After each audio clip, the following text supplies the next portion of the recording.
daming tao dito, di ba? Buti nga hindi nirereklamo to ng barangay kasi nakakaabala sa kalsada. Ito rin, no? Pag nalingat ka, mahahagip ka o madudukutan ka. Wala pa yung pagkain nila, oh. Tagal, di ba? Lahat sila nag-aantay sa paano. Mag-aantay pa ba tayo? O let's go na.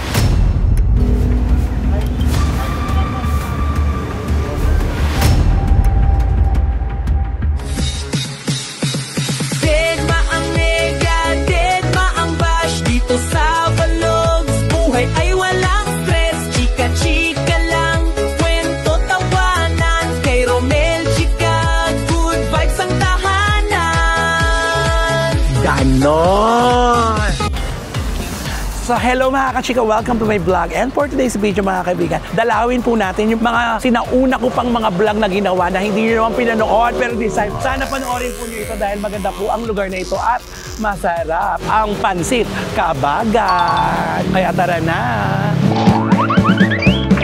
Unang putok nito, as ina-vlog po natin ito, pero dinedman nyo naman, diba? Kasi busy pa kayo noon. Kaya ngayon, ulitin po natin at saka tingnan natin kung masasagasaan tayo, ha? Hi! Ayan, ito yung pansit kabagan. Dati marami to eh. Iba-iba to eh. Ayan o, yung shawarma at saka pansit kabagan. Pero dito tayo, lumaban tayo dito. Ang dami tao, kaysa makiupo tayo dito, di ba? Punta tayo dito sa ginagawa. Mag-aantay-antay muna tayo dito.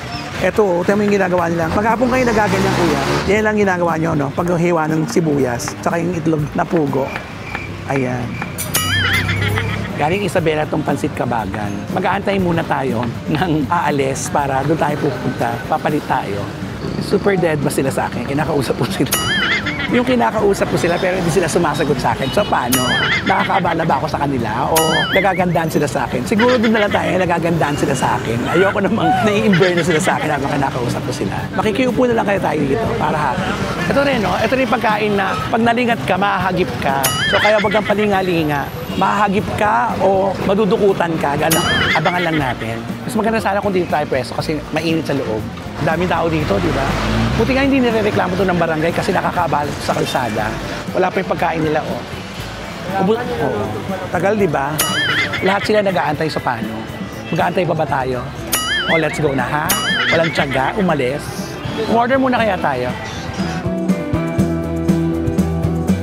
Matatagalan tayo kasi parang lahat sila wala pang kumakain. Kaya pa order nga ako.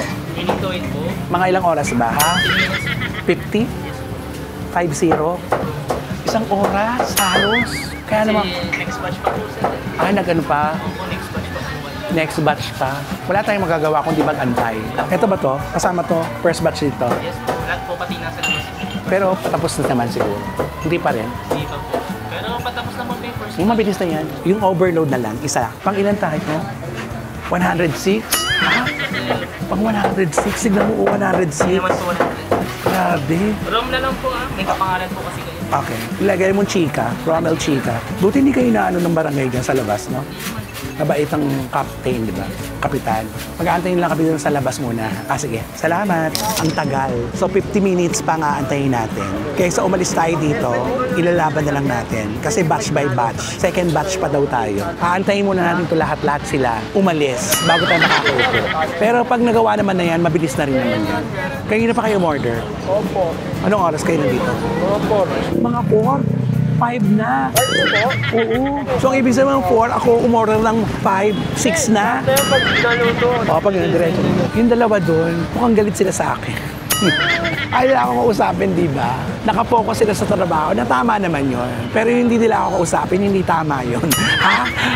Ayan na, nagsisimula na maglagay ng pagkain sa table. Lahat ng umorder, ito na. Batch 1. Yung batch 2 tayo. So, paano?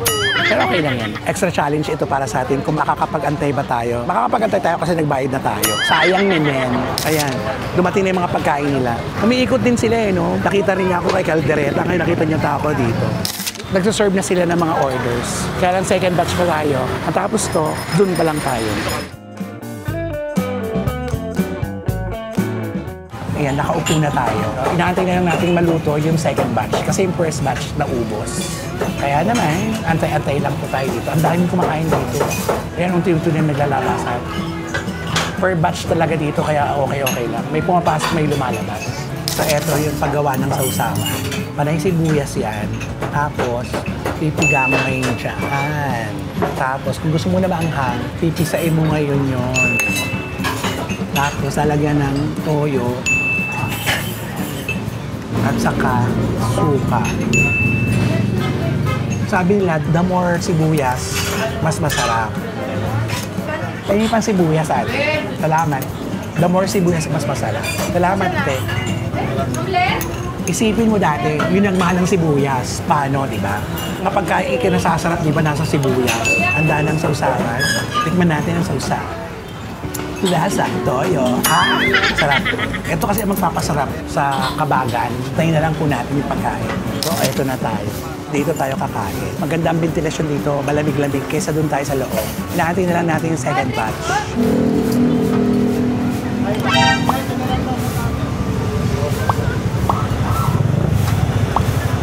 Hindi ako nagsosoft drinks talaga, pero pag mga ganitong mga eksena, Yan, baka mulan.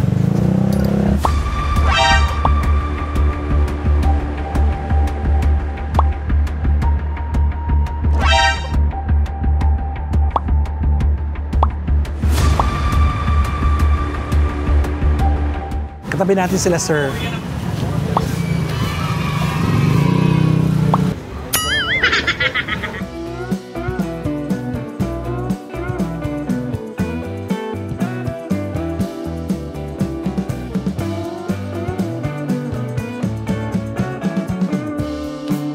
Ito na, dumating ng overload. Mag-iisang oras tayo naghintay.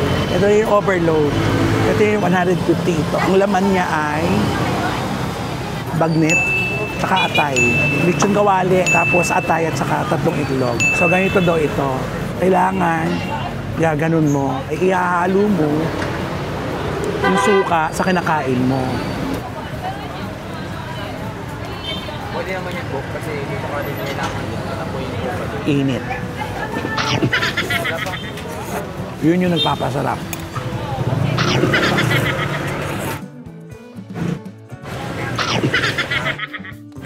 Ganun ang pagkain. Kailangan may sibuyas kasi nandun yung crunchiness. Ayan, no? Sibuyas. Ihahalo mong ganon. Saka may isusubo ng ganon.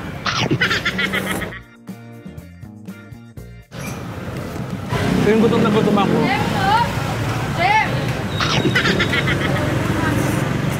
Sarap. Kailangan may ganun eh. Legit to kasi mga taga ano talaga sila. Isabela. Yan, no?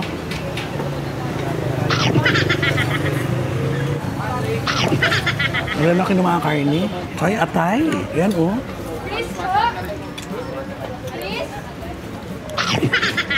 Hindi naman natin matakaw ako, no? For today's video. Kasi ako kumain talaga ng tanghalian. Ninantay ko lang tumili mo. Nung oras na, mag-alas 6 na ngayon pala ako ulit kakain. Pero ang dami nito. Sobra. Si Sir ang may-ari. Yun ayan. Mamaya ako sabi natin si Sir. Ubusin ko lang po ito. Ayan na, umuulan na. Buti na patapos na tayo. Ito na lang po. Yung magmula kanina, napakarami. Ito na lang siya. Parang hindi ko na yata kakayanin ubusin pa ito. Konti na lang pero parang hindi ko na kaya. Tama na to. Makasumuka ako dito. Sa sobrang kabusugan. Inulad na tayo. Makakain lang talaga, di ba? Pero at least kakain na tayo. In fairness, masarap ang pansit kabagon. Legit, OG. Mula sa Isabela. Ganon. Ayun. Ayan, binigyan na tayo ng payong. Busoga. It's a yes. Tignan mo ang pagkain. Ito na siya. Taob. Taob na taob. Pansit kabagon. It's a yes. Super masarap.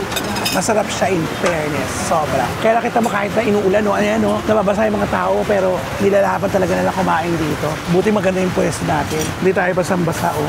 Eto na. Kausap ko na po ang may-ari ng pansit kabagon. Taga Isabela po kayo, Daddy. Oo, Isabela. So, Ilocano rin po ang salita niyo. Ibanag kami, Ibanag. Ay, Ibanag. Ibanag, Ilocano, Ibanag. Matagal na po ito, Daddy, di ba? 25 years na ito. 25 years na. Kailan lang pumutok ito? Basta nung nauso na yung kwan eh, nung mga 2013, mga 14, mga ganun. No? Pangalawang vlog ko na dito dati. Yung unang vlog ko kasi dito, baguhan pa lang ang mga vlogging. Ah, Kaya oo. parang ito ngayon, ina-update ko kung ano na itsura hanggang ngayon. Ito, 4 na bester na ko nito, na picture sa GMA7 to. Diba? Kayo po ba dati ang nagluluto? Yes, oo, ako original nito. Tapos tinuruan ko lang yung mga anak ko, mga manugang ko. Yun, hanggang sa natuto sila. Ngayon medyo tumatanda na. Siyempre, Sila na. sila ng Pero nandito pa rin kayo. Yes, tulong-tulong kami rito. Kahit asawa ko, mga anak ko, tulong-tulong pa rin. Nakakailang kilo po kayo ng pansit canton na niluluto? Sa ngayon, ng paglinggo, Sabado, mga 120 kilos, pinakamababa na yung 100 kilos a day. Ganun kadami. At Yes, hindi, oo. Hindi sila nagsasawa, ano? Ay, wala. Araw-araw. Dito kasi mga kumakain, pabalik-balik na lang. Meron yung mga kumakain doon, araw-araw, hindi sila nagsasawa. Hindi na po kayo naghahanap ng malis na lang. Libangan na lang namin ng mag-asawa ito, parang ano. Hindi na kinakailangan pang palakihan. Pero mas maganda kasi pag maliit pero maraming tao, di ba po? Yes, oo. Importante dito, hindi yung pwesto, yung pagkain, yung binabalik-balikan. Paano po ba nagsimula ito? Diyan pa lang ako dito sa may Petron pa lang, Espanya dyan. Wala pa yung Petron nung araw eh. That was 2001. Oo, nagtatrabaho pa ako noon. Tapos, eto kasi, sikat sa Isabela ito. Ito yung Oo. specialty namin sa Isabela. Sabi ko, i-try ko nga ito. Nag-try ako, pero pakunti-kunti pa lang noon hanggang sa, sabi ko, nung nakita ko paganda ng paganda, yun, tinuloy-tuloy ko na hanggang sa ngayon. Nag-boom naman siya, kaya ayun. Kinerir nyo na rin talaga. Career ko na, oo, hanggang ngayon, sa awa ng Diyos at patuloy pa rin na dinadagsa ng mga tao rito. Oo, kasi in fairness po, masarap po talaga. Parang pansit canton siya na lalagyan mo ng suka. Yes, oo. Diba? Yung noodles namin, may partner ako dyan, sariling gawa namin yan. Okay, pasadya po talaga yung noodles para sa inyo. Wala kang mabibili ng ganyan dito sa Maynila kahit saan lugar. Sariling gawa namin yan. May partner ako na gumagawa niyan. Pareho na parehas kayong buhay na buhay para sa negosyong ito. Oo, totoo yun, totoo yun. Ito lang po bang pwesto nyo? Sa Isabela meron kayo? Wala, ito lang. Dati, meron ako nagtayo ako sa Ilocos, kaya lang na-pandemic ako dun eh. Meron talagang lugar talagang para dun eh, no? Katulad dito, oh. Oo, nung sabi nga nung asawa ko, okay na to, tapos na naman lahat ng mga bata, okay naman na eh. Opo, para less stress. Oo naman na. Saka mahirap kumuha ng mga tao, mahirap kumuha ng tagaluto. Correct. Tapos mapapabayaan nyo, mag-iiba na yung timpla, lahat-lahat. Doon na ang simula ng paghina pag napabayaan. Yes, saka kailangan dito sa ganitong business, yung pansit, kailangan consistent talaga siya, hindi pa bago-bago. Kasi meron dyan, kakain ka ngayon, bukas iba yung lasa, hindi babalik yung mga customer. So, hindi tulad namin dito, talagang makita nyo naman yung mga taong kumakain, talagang may upo, may aalis, may upo, may aalis. Walang tigil yan hanggang gabi yan. Ang ganda nga dito kasi batch by batch, kaya walang naiipon. Mag-aantay lang yung second batch, so, pero pag first batch na tapos, lalabas ang first batch, second batch, kaya ang ganda. Oo, yun lang. Yung minsan, inaano lang namin na, willing to eat ba kayo? Tinatanong namin yung willing to eat. Nag-aantay naman sila kasi para, siyempre gusto rin nilang matikman yung mga iba. Yung matatagal namin customer, kahit matagal sila magantay, talagang kakain mga yan, kakain mga yan. Anak niyo po ba yung nasa cashier? Yes, oo, kasama. Sabi niya sa akin, willing to wait po ba kayo? Napakagalang willing wait po ba kayo? 50 minutes. Ano 50 minutes? Ayun. Bawat luto kasi 50 orders yan, sabay-sabay yun. Yun yung first batch 50. Yes, opo. Habang nakapila ka pala, may another batch na naman. Swerte niyo po sa negosyo kasi po masarap yung pansit niyo. May kalakip na swerte at sarap kasi yung produkto niyo. Oo. Yung nga sinasabi ko, consistent yung luto mo, hindi pa bago-bago para yung customer, hindi sila magsasawa. Buti wala akong nagpa-franchise sa inyo. Meron naman, pero outside Manila lang ako, hindi pwede dito sa Metro Manila, hindi pwede. Kailangan, pwede Cavite, Bulacan, pwede naman silang mag-franchise sa akin. Yun ang maganda. Tama nga naman, para pag Metro Manila kailang. Oo, siyempre. Marami na rin kami dito. Dito sa Sampaloc, Manila, ilan ang pansit kabagan dito, pero ito pa rin yung tinatangkilik nila. Ha? Totoo, kasi marami ko nadadaanan pero kasi ito yung nag-viral. Tapos napuntahan ko, second time ko na kumain na same taste pa rin. Oo, at saka ang dami ng vlogger dito. Mates 100 na vlogger ng nagpan dito. Nakita nyo kanya, di ba relax-relax lang si dati, nag-aano ng itlog ng pupo. Oo, kailangan hands-on ka dapat at kailangan hindi pwede yung paupo-upo. Kailangan kung anong gagawin mo, dapat tutulong ka para sayang pa yung magagawa mo maghapon eh. Taga-Sampaloc din po ba kayo? Dati, dito kami nakatira sa may Basilio. Nakabili naman ako ng bahay ko sa Cainta sa Vista Verde. Sa Cainta kami umuwi, gabi-gabi yan sa Vista Verde. Kami doon ako Oo, doon kami nakabili ng bahay sa Vista Verde kasi tahimik. Oh. Hanggang anong oras po ba bukas to? From 9 a.m. kami to 9 p.m. Yun lang ang kwan namin. Hindi na kami nag-extend kasi minsan pagod na rin kami. Oo, talaga nakakapagod naman. Lalo din sa kinikilusan nila doon, napakaliit. Yes, napakaliit eh. Pero believe ka dito sa mga tao rito na kahit na masikip, nagsisiksikan pa rin sila. Gaantay kahit kayo ito, tinan mo, umuulan. Ang dami pa rin tayong kumakain. Ganun po talaga, tignan nyo. Kahit na pawis na kami, makakain lang po ng pagkain nyo, inilalaban namin. namin. Ay, maraming salamat at napasyalan nyo naman tong tindahan kong maliit. Taga Sampaloc din po kasi ako dati. Taga balik-balik po ako dati. Kaya alam na alam ko ito pasikot-sikot na dito. Oo, kaya pala. Kaya nakakatuwa naman po. Tingnan nyo, kahit umulan, babain ka na lahat dito. Nandito pa rin kayo. No? Oo naman, siyempre, kailangan mong bantayan. At importante, yung pakikisama mo sa mga tao, yung PR mo sa mga tao. Kasi mas maganda bang kumakain nila, ini-entertain mo sila para sulit yung pagpunta nila. At saka ang pinakamahalaga, yung pakikisama nyo sa mga tauhan nyo. Yes, oo, yun ang unang importante. Hindi ka naman lalago kung wala yung mga yan eh. Yeah, importante yung mga tauhan, yan. Diba? Kaya nakakatawa. Wala na po kayong idinadagdag na recipe nyo, no? Talagang pansit kabagon lang talaga. Oo, since nagbukas ako, Yung pa rin. pansit, yun na, pansit lang talaga. Dagdag lang ako ng mga ingredients ko, yun, mga overload, ganon. Yun ang tinatangkilik nila rin, yung overload namin talaga yun ang bestseller namin, yung overload. O, yun ang in-order ko. Isang overload at saka isang special. O, diba? Busog. Ilang taon na kaming, yung presyo namin, ilang taon na yan, hindi kami na nagtataas ng presyo dito. Kung hindi na kayo magtataas ng presyo kasi tapos na naman na yung mga anak nyo.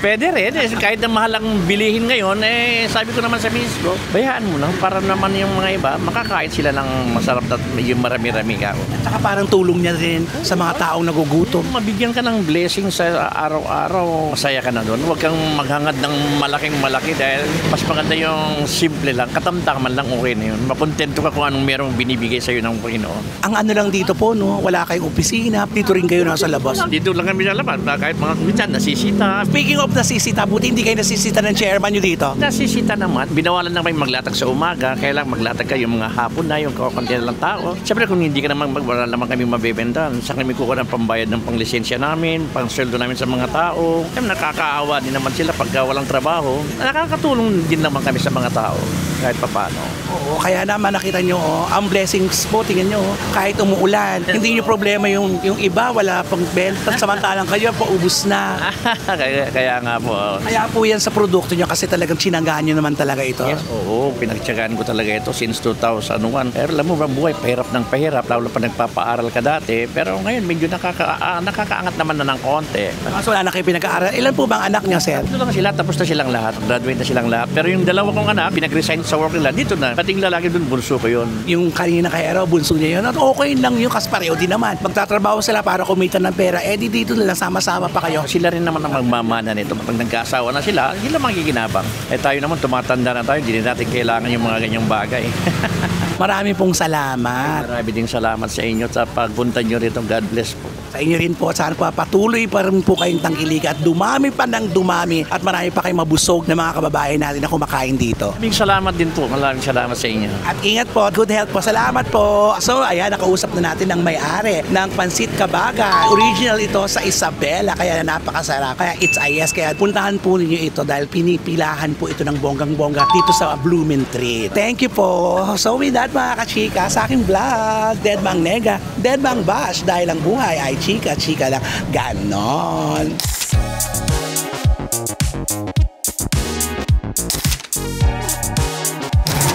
Inabutan na tayo ng ulan, di ba? May-ari pala yung ayaw tayong kausapin.